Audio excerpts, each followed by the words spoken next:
'Baahubali' cinema వచ్చి చాలా కాలమైంది. అందులో 'ఎవ్వడంట ఎవ్వడంట' పాటైతే నెక్స్ట్ లెవెల్. ముఖ్యంగా అందులో వచ్చే 'జటాకటా సంభ్రమ' లాంటి పదాలు వింటే ఇప్పటికి గూస్ బంప్స్ గ్యారంటీ కదా! అర్థం తెలుసుకోకుండానే మనలో చాలామంది విని వైబ్ అయిపోతున్నాం. మరి అర్థం తెలుసుకుంటే రండి ఈరోజు కలిసి తెలుసుకుందాం. ముందైతే ఒక లైక్‌తో మొదలుపెట్టేసేయండే. అందరికీ నమస్కారం. వెండితెర వాకిట్లోకి స్వాగతం.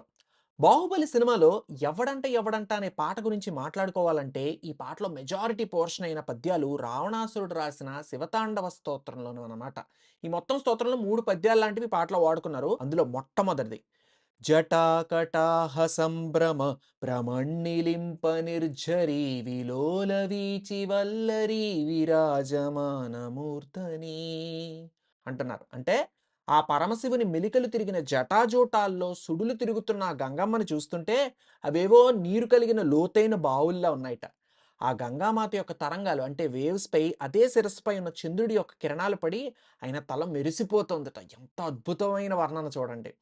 ధగద్ధగద్ధగద్ధగజ్వలాటలల్లపావకే కిశోర చంద్రశేఖరే రతి ప్రతిక్షణం మమ అంటున్నారు. అంటే తలపై ఆ చంద్రుడు అలాగే నుదుటిన అగ్నితో రౌద్రంగా దగదగలాడే ఆ మూడో కన్నును కలిగి ఉన్న ఆ పరమశివుడికి నేను తలొగ్గుతాను. అంటే ఆయనకే నేను సరెండర్ అవుతాను అంటున్నారనమాట. ఇక రెండో పద్యానికొచ్చేస్తే ధరాధరేంద్ర నందిని విలాస బంధు బంధుర స్ఫురద్దిగంత సంతతి ప్రమోదమాన మానసే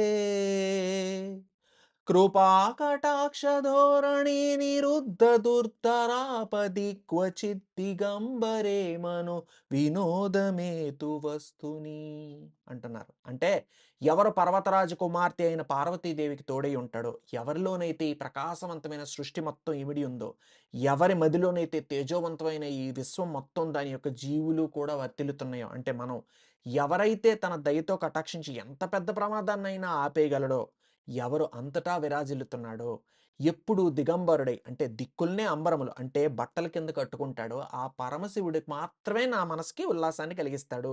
వేరే ఎవ్వరూ నా మనసుని రంజింపజేయలేరు అని క్లియర్‌గా చెప్తున్నారిక్కడ.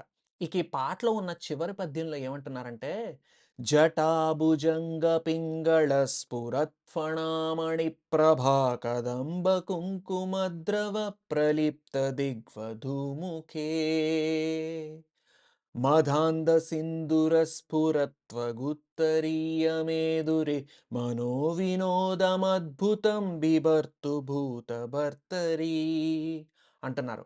అంటే సర్వదిక్కులను పరిపాలించే దేవతల చెక్కిళ్లపై ఎర్రని కాంతులను విరజిమ్మే విధంగా ప్రకాశించే మణిని తన పడగలపై ఉంచుకున్న ఒక సర్పమును తన మెడలో చుట్టుకుని మదపటేనుగు చర్మంతో చేయబడిన అందమైన ఉత్తరీయమును భుజంపై ధరించి సర్వప్రాణులకు సమన్యాయం చేసే భూతనాథుడైన ఆ పరమశివుని యందు నా మనస్సు మహానందభరితముగా వర్ధిల్లుగాక అంటున్నారు. ఈ లైన్స్ వింటుంటే రావణాసుడికి పరమేశ్వరుడి మీద భక్తి కాదు అంతకన్నా అద్భుతమైన ఆరాధన కనబడుతుంది. అందుకే అపారమైన ప్రేమతో ఆయన రాసిన ఈ లైన్స్‌లో ఇక్కడ ఆయన ప్రేమని ఇక్కడ 'బాహుబలికి' ఉన్న భక్తి భావంతో పోలుస్తూ ఇలా రాశారు అయినగంటి సుందర్ గారు. ఎవ్వడంట ఎవ్వడంట నిన్ను ఎత్తుకుంది ఏ తల్లికి పుట్టాడోయి నంది కాని నంది. అసలెవరయ్యా స్వామి ఈయన? ఎవరికి పుట్టాడు? నిన్ను మోస్తున్న ఈ మహానంది లాంటివాడు అని అడుగుతున్నారు. ఎవరు కనంది ఎక్కడా వినంది శివుని ఆనాయిందేమో గంగధరికి లింగమే కదిలొస్తానంది. అసలు ఇప్పటిదాకా ఎవరు వినని చూడని విచిత్రం. సాధారణంగా గంగతో శివలింగానికి అర్చన జరుగుతూ ఉంటుంది. కానీ ఆ శివుడి ఆజ్ఞ అందిందేమో శివలింగమే గంగ దగ్గరికి తీసుకెళ్ళబడుతోంది తన ద్వారా అని చెప్పి సందర్భోచితంగా రాశారు. అలాగే చివర్లో కూడా కదిలొస్తా నంది అన్న దగ్గర కూడా నంది అన్న పదం వచ్చింది. ఆ నంది లాంటి వాడే ఈ బాహుబలి కదిలి వస్తున్నాడు అని చెప్తున్నట్టు భలే కుదిరింది అక్కడ. కదిలొస్తా నంది అని. అందుకే ఈ ఎలివేషన్ టైమ్‌లో ఆ రావణాసుర విరచిత శివతాండవ స్తోత్రం ఇక్కడ వాడడం వల్లే మనం ఇంత గూస్ బంప్స్ వచ్చి అంత ప్రభావితం అయ్యాం. ఇప్పుడు ఇది విన్నాక ఒక్కసారి మళ్ళీ వినండి. అద్భుతంగా అనిపిస్తుంది గదా!